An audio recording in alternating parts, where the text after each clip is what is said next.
Romerske provinser.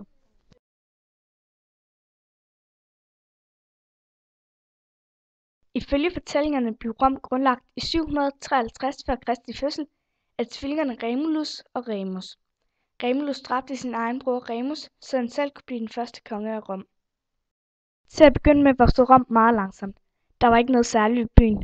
Omkring år 509 før Kristi fødsel begyndte Rom at dominere sine latinske naboer.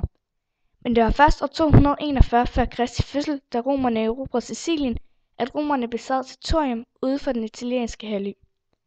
Sicilien blev udnævnt til en såkaldt provins, altså et område, hvor en guvernør havde ansvaret.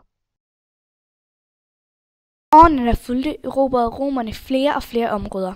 Da Romerriget var på sit højeste, bestod det af 52 provinser. Provinserne leverede fødevarer, slaver og ædle metaller til Rom.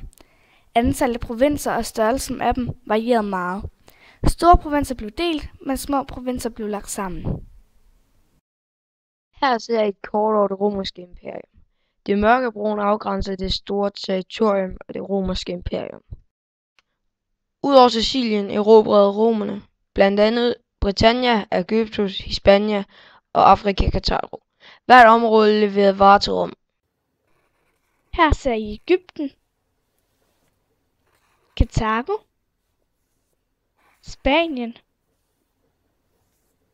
Italien, den lille ø op til venstre er Britannien.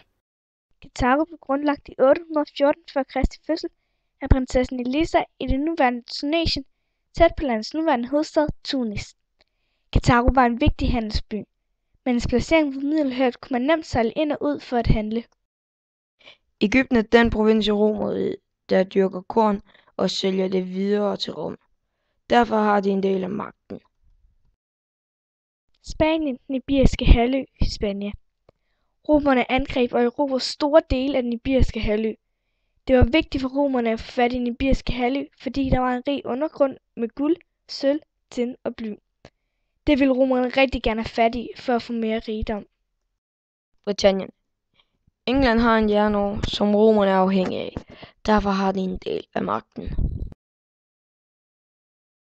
Her ser I endnu et kort over det romerske imperium.